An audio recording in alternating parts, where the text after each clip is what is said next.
Hi friends, പത്തനംമാറ്റ സീരിയലിൻ്റെ ഒരു പുതുപുത്തൻ വിശേഷത്തിലേക്ക് എല്ലാവർക്കും സ്വാഗതം. ഇത് വരാൻ പോകുന്ന എപ്പിസോഡിലെ ഒരു ഭാഗമാണേ. കുറച്ച് കഴിഞ്ഞിട്ട് വരുന്നതാണ്. അനിയും അനാമികയും കൂടെ ഉള്ള പ്രശ്നങ്ങളൊക്കെ അങ്ങ് വഷളാകാണ് കേട്ടോ. നയനിയെ കരൽ കൊടുത്തതെന്നുള്ള വിവരം ദേവയാനി അറിയുകയൊക്കെ ചെയ്യാണ്. അതിനൊക്കെ ശേഷം അനിയും അനാമികയും കൂടെയുള്ള ഡിവോഴ്സിലേക്കൊക്കെ നീങ്ങുന്ന സമയത്ത് ജാനകിയും എല്ലാ സത്യങ്ങളും മനസ്സിലാക്കുകയാണ് അനാമികയെക്കുറിച്ചിട്ടുള്ളത്. ആ ഒരു വിശേഷങ്ങളാണ് നമ്മൾ പങ്കുവയ്ക്കാൻ പോകുന്നത്. നമ്മുടെ വീഡിയോ ഇഷ്ടമാവുകയാണെങ്കിൽ ഒന്ന് ലൈക്ക് ചെയ്യണേ, ചാനൽ കൂടി ഒന്ന് സബ്സ്ക്രൈബ് ചെയ്ത് സപ്പോർട്ട് ചെയ്യണേ. അങ്ങനെ നന്ദുവിന് വിവാഹാലോചനയൊക്കെ വരികയാണ് കേട്ടോ. അപ്പോൾ കനകം പറയുന്നുണ്ട് നന്ദുവിനോട്, നന്ദു എന്തായാലും നീ ഈ വിവാഹത്തിന് സമ്മതിക്കണം. ഇപ്പം തന്നെ ആകെ മൊത്തം പ്രശ്നങ്ങളായിട്ട് ഇരിക്കുകയാണ്. കാരണം എന്താണെന്ന് വെച്ചാൽ അനാമികയ്ക്ക് അനിയും നീയും തമ്മിലുള്ള ബന്ധത്തെക്കുറിച്ച് സംശയമാണ്. ഇനി അതുകൊണ്ടല്ലേ അവളിവിടെ വന്നും പ്രശ്നങ്ങളൊക്കെ ഉണ്ടാക്കുന്നത്. അങ്ങനെ ഒരു പ്രശ്നം ഇനി ഉണ്ടാകാൻ പാടില്ല. അതുകൊണ്ട് തന്നെ നിന്റെ വിവാഹം ഉടനെ നടത്തണം. അതിന് എതിർപ്പൊന്നും പറയാൻ പറ്റില്ല എന്ന് പറയാം. അപ്പം നന്ദു പറയുന്നുണ്ട്, അമ്മ എന്താ പറയുന്നത്? അവളെ പേടിച്ച് ഞാൻ ഇപ്പോൾ ഒരു വിവാഹത്തിന് സമ്മതിക്കണം എന്നാണോ? അപ്പോൾ ഉടനെ തന്നെ ഗോവിന്ദനും പറയുന്നുണ്ട്, മോളെ നീ സമ്മതിക്കണം. അച്ഛൻ്റെ ഇപ്പോഴത്തെ അവസ്ഥയെ അറിയാമല്ലോ. നിൻ്റെ ചേച്ചിമാർ രണ്ടും വിവാഹം കഴിഞ്ഞു, അതുകൊണ്ട് അച്ഛന് സമാധാനമായി. പക്ഷേ ഇപ്പം നിൻ്റെ കാര്യം ഓർക്കുമ്പോഴാണ് ഒരു കണക്ക് പറഞ്ഞ അനിയും അനാമികയും തമ്മിലുള്ള പ്രശ്നത്തിന് നീയും ഒരു കാരണമല്ലേ. നിൻ്റെ രണ്ട് ചേച്ചിമാരും അനന്തപുരി തറവാട്ടിലാണുള്ളത്. ആ വീട്ടിലെ ഒരു പ്രശ്നം നമ്മുടെയും കൂടെ പ്രശ്നമല്ലേ.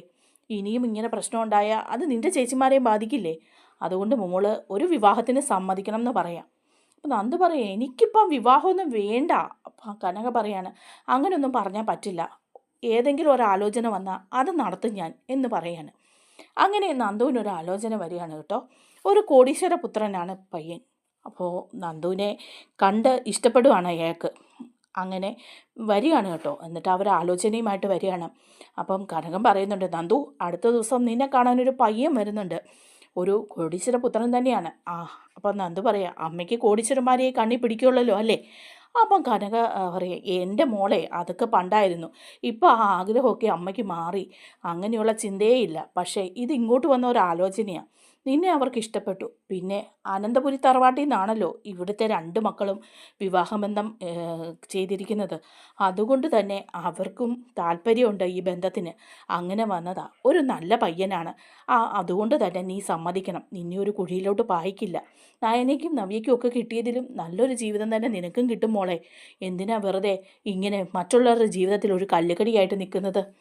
അങ്ങനെ നന്ദു പറയാം, എനിക്കിതിനൊന്നും താല്പര്യമില്ലമ്മേ. ഞാൻ മാനസികമായിട്ട് ഇതിനൊന്നും തയ്യാറല്ലെന്ന് പറയാണ്. അപ്പോൾ വീണ്ടും കനക നിർബന്ധിക്കുകയാണ്. കനക പറയുന്നുണ്ട്, നാളെ അവർ വരും. അപ്പോൾ നീ റെഡിയാവണം. ആദർശിനോടും നയനിയോടും ഒക്കെ ഞാൻ ഈ വിവരം പറയും എന്ന് പറയാണ്.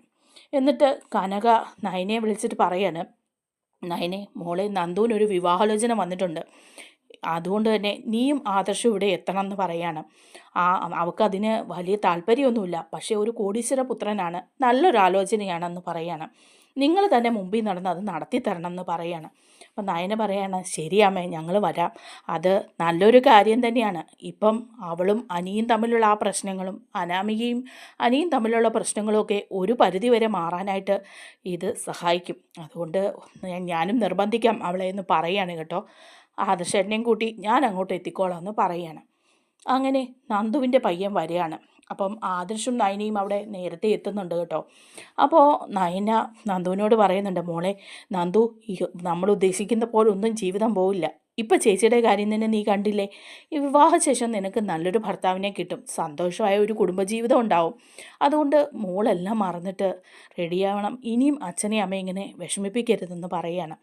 നീ പോയി വേഷം മാറി എന്തെങ്കിലുമൊക്കെ ഒരു ചുരിദാറോ സാരിയോ എന്തെങ്കിലുമൊക്കെ ഇട്ടിട്ട് വാ എന്ന് പറയുക. അപ്പോൾ നന്ദു റൂമിലേക്ക് അങ്ങ് പോവുകയാണ് വിഷമിച്ച് കേട്ടോ. അങ്ങനെ ആ പയ്യനും കുടുംബവും എത്തുകയാണ് പെണ്ണ് കാണാൻ. അങ്ങനെ നന്ദുവിനെ വിളിക്കുകയാണ്. അപ്പോഴും നന്ദു ഡ്രസ്സൊന്നും മാറിയിട്ടില്ല കേട്ടോ. ആ ഇട്ടിരിക്കുന്ന ഡ്രസ്സിൽ തന്നെ നിൽക്കുകയാണ്. അപ്പോൾ ആ രീതിയിൽ നന്ദു ഇറങ്ങി വരിക. അപ്പോൾ കനക പറയുന്നുണ്ട്, മോളെ നീ ഈ ഡ്രസ്സൊന്നും ചേഞ്ച് ചെയ്തില്ലല്ലേ.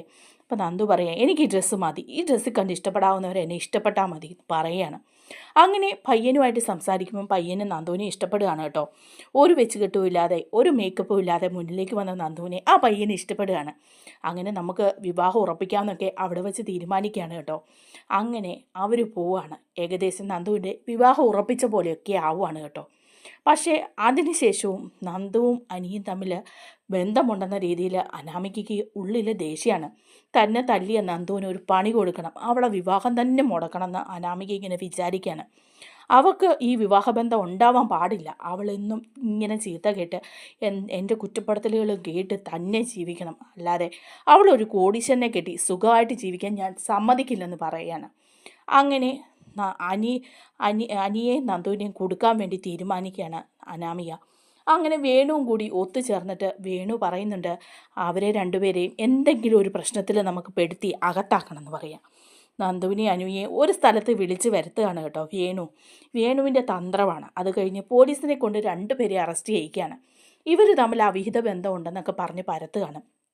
അങ്ങനെ പോലീസ് രണ്ടുപേരെയും അറസ്റ്റ് ചെയ്ത് കൊണ്ടുപോവാണ്. അപ്പോൾ അനാമിക പറയാണ്, നേരത്തെ ഇതുപോലെ പ്രശ്നം ഉണ്ടായിട്ടുണ്ട്, എന്നെ ഈ നന്ദുവും അനിയും ഒക്കെ ഈ ബന്ധത്തിൻ്റെ പേരിൽ ഒരുപാട് ഉപദ്രവിച്ചിട്ടുണ്ട്, ഗാർഹിക പീഡനത്തിന് ഞാൻ നേരത്തെയും കേസ് കൊടുത്തതാണെന്നൊക്കെ പറയുകയാണ്. അങ്ങനെ അവർ രണ്ടുപേരും ജയിലിലാണ് കേട്ടോ. ആ സമയം കനകയൊക്കെ വന്ന് പോലീസ് സ്റ്റേഷന് മുമ്പിൽ നിന്ന് കരയുന്നുണ്ട് കേട്ടോ. നന്ദു, ഇപ്പോൾ ആരെങ്കിലും അറിഞ്ഞാൽ എന്താവും ഇത്, ഒരു വിവാഹമാണെങ്കിൽ ഉറപ്പിച്ച് വച്ചിരിക്കുക അവൾക്ക്, അത് എല്ലാം നഷ്ടപ്പെടുമല്ലോ എന്നൊക്കെ ഇങ്ങനെ പറയുകയാണ്. അങ്ങനെ ആദർശ് എത്തുകയാണ്. ആദർശ് എത്തി നന്ദുവിനെ അനിയൊക്കെ ജാമ്യത്തിൽ ഇറക്കുന്നുണ്ട് കേട്ടോ. അപ്പോൾ ഇതറിഞ്ഞുകൊണ്ട് തന്നെ നമ്മുടെ ജലജയും ജാനകിയും ഒക്കെ അവിടെ വരുന്നുണ്ട്. അപ്പോൾ ജാനകി അനിയെ കണ്ടിട്ട് പറയാണ്, മോനെ എന്താ ഇത്, എന്തോ മോശമായ കാര്യമാണിത് എന്നൊക്കെ ചോദിക്കുമ്പോൾ അനി പറയാ, അമ്മ ഇപ്പോഴും ഇതൊക്കെ വിശ്വസിക്കുന്നുണ്ടോ, അമ്മയുടെ മോനെ അമ്മയ്ക്ക് വിശ്വാസമില്ലേ, ആ അനാമിക എന്ന് പറയുന്നവൾ അവളാണ് ഇതിനെല്ലാം കാരണം, ഇന്ന് ഞാൻ ഈ ജയിലറയിൽ കിടക്കുന്നതിന് കാരണം അനാമിക തന്നെയാണ്, അവൾ കെട്ടിച്ചമച്ച കഥയാണെന്ന് പറയാം. അപ്പോൾ ആദർശം പറയുന്നുണ്ട്, അതേ ചെറിയമ്മേ, അനി കുറ്റക്കാരനല്ല, നന്ദുവും കുറ്റക്കാരിയല്ല, അനാമിക പകരം വീട്ടാൻ വേണ്ടി ചെയ്ത ഒരു പണിയാണിത് എന്ന് പറയാണ്. അപ്പം ജാനകിക്ക് ഏകദേശം മനസ്സിലാകുകയാണ് കേട്ടോ. അങ്ങനെ വീട്ടിലെത്തുകയാണ് ജാനകി. വീട്ടിലെത്തിക്കഴിയുമ്പം ജാനകി അനാമികയെ വിളിക്കുകയാണ്. എന്നിട്ട് ചോദിക്കുന്നുണ്ട്, അനാമികയെ എന്താടി, അനിയെ നന്ദുവിനെ നീയാണോ അറസ്റ്റ് ചെയ്യിപ്പിച്ചത്, ഇതൊക്കെ ചെയ്യണമായിരുന്നോ, അവൻ നിൻ്റെ ഭർത്താവല്ലേ, അവിഹിത ബന്ധത്തിന് രണ്ടുപേരെ അറസ്റ്റ് ചെയ്യിപ്പിച്ചത്. അപ്പോൾ അനാമിക പറയാം, ഓ ഇപ്പോൾ അതാണോ കുറ്റമായത്, അവർ കാണിക്കുന്നൊന്നും തെറ്റല്ലേ എന്ന് ചോദിക്കാണ്. എന്ത് തെറ്റാടി അവർ കാണിച്ചത്, ഇന്ന് നീ എന്തിനാ ഇപ്പോൾ കേസ് കൊടുത്തത്, നീ ഒരു വാക്ക് എന്നോട് പറഞ്ഞോ, അനിയെ അവൻ ജയിലിൽ കിടക്കുന്നത് കണ്ടിട്ട് എനിക്ക് സഹിക്കാൻ പറ്റുന്നില്ല എന്ന് പറയാണ്. അപ്പോൾ അനാമിക പറയാണ്, ഒരു തെറ്റും ചെയ്താലും ഇല്ലേലും ആ നന്ദു എന്ന് പറയുന്നവളുടെ വിവാഹം ഉറപ്പിച്ചില്ലേ, ആ വിവാഹം നടക്കരുത്, അതാ എൻ്റെ ആഗ്രഹം എന്ന് പറയാണ്. എന്താ നീ പറഞ്ഞത്, അതെ, അവൾ വിവാഹം കഴിച്ച് സുഖമായിട്ട് കോടീശ്വരൻ്റെ കൂടെ ജീവിക്കാൻ പറ്റുകയല്ല, ആ വിവാഹം മുടങ്ങണം, അതിനുവേണ്ടി ഞാൻ ഒപ്പിച്ച ഒരു കളി തന്നെയാണെന്നങ്ങ് വിചാരിച്ചു എന്ന് പറയുമ്പോഴേക്കും ജാനകിക്ക് ദേഷ്യം വരിക. എടി ദുഷ്ടേ, നീ അതിനു വേണ്ടിയാണോ എൻ്റെ മകനെ കൂടെ അകത്താക്കിയത്, എന്തിനു വേണ്ടിയിട്ടാണ് നീ ഇത് ചെയ്തത്, അവൻ വെറും പാവമല്ലേടി, നീ ഇങ്ങനെ ഓരോ പ്രശ്നങ്ങൾ ഉണ്ടാക്കുമ്പം അവൻ അതിനകത്ത് തുള്ളുന്നല്ലേടി എന്നൊക്കെ ചോദിക്കുകയാണ് ജാനകി. അപ്പോഴേക്കും നയന പറയാണ്, ചെറിയമ്മയ്ക്ക് കാര്യങ്ങളൊന്നും അറിയാഞ്ഞിട്ടാണ് ഇതുവരെയുള്ള ഓരോ പ്രശ്നങ്ങളും അനാമിക ഉണ്ടാക്കിക്കൊണ്ടിരുന്നതാ, അനിയും അനാമികയും തമ്മിൽ പൊരുത്തപ്പെട്ട് പോകുമെന്നൊന്നും തോന്നുന്നില്ല.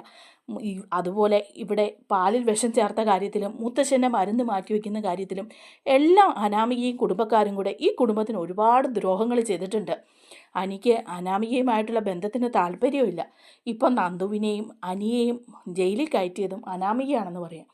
അപ്പോഴേക്കും ജാനകി പറയാണ്, എടി ദുഷ്ടേ, ഇത്രയും നാൾ ഈ വിഷപ്പാമ്പിനാണല്ലോ ഞാൻ പാല് തന്നുകൊണ്ടിരുന്നത്, നിന്നെ ഞാൻ എപ്പോഴും സപ്പോർട്ട് ചെയ്തിട്ടല്ലേ ഉള്ളൂ, എന്നിട്ട് നീ എൻ്റെ മോനോട് ചെയ്തതെന്താ, നിനക്ക് ചെയ്യാവുന്ന കാര്യമാണോടി നീ ചെയ്തത്, നിൻ്റെ മനസ്സിലെ പകയും വൈരാഗ്യവും എല്ലാം വീട്ടാൻ വേണ്ടിയിട്ടാണോ നീ ഇത് ചെയ്തത്, ഇത്രയും നാളും ഞാൻ ഓർത്തത് നയനയാണ് കുറ്റക്കാരിയെന്നാണ്, ഇപ്പം യഥാർത്ഥത്തിൽ എൻ്റെ മോൻ അനി അവൻ കരഞ്ഞെന്നോട് പറഞ്ഞേടി നീ ചെയ്ത ദ്രോഹങ്ങളെല്ലാം എന്ന് പറയുമ്പോൾ അനാമിക പറയാണ്, അതെ, ദ്രോഹങ്ങൾ ചെയ്തു, അവൻ എന്നോട് ചെയ്തത് നല്ല കാര്യങ്ങളൊന്നും അല്ലായിരുന്നല്ലോ, ഞാൻ അങ്ങനെ വെറും കൈയോടെ ഇവിടെ നിന്ന് ഇറങ്ങിപ്പോകാനൊന്നും തീരുമാനിച്ചിട്ടില്ല. അപ്പോൾ ജാനകി പറയാണ്, ഇനി നീ എൻ്റെ മരുമകളായിട്ട് ഇവിടെ വേണ്ട, ഈ വീട്ടിൽ നിന്ന് നീ ഇറങ്ങിപ്പോകണമെന്ന് പറയാണ്. അപ്പോൾ പറയാം, പിന്നെ അങ്ങനെ വെറും കൈയോടെ ഇവിടെ നിന്ന് ഇറങ്ങിപ്പോകാൻ ഞാൻ തീരുമാനിച്ചിട്ടില്ല, എനിക്ക് കിട്ടാനുള്ളത് കിട്ടിയതിന് ശേഷമേ ഞാൻ പോവുള്ളൂ, കിട്ടാൻ എന്താടി നിനക്ക് കിട്ടേണ്ടത് എന്ന് ചോദിക്കുകയാണ് ജാനകി. അപ്പോൾ അനാമിക പറയാണ്, എനിക്ക് എന്താ കിട്ടേണ്ടതെന്ന് ഞാൻ കേസ് ഫയൽ ചെയ്തോളാം എന്ന് പറയാണ്.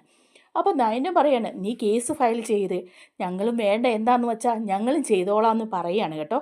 അങ്ങനെ ഏകദേശം ആ സമയത്ത് അനാമികയും അനിയും തമ്മിലുള്ള ബന്ധം വഷളാവുകയും ഡൈവോഴ്സിലേക്ക് പോവുകയൊക്കെ ചെയ്യാണ്. അതിനുശേഷം നന്ദു അനിയും കൂടിയാണ് ഒന്നിക്കാൻ പോകുന്നത്.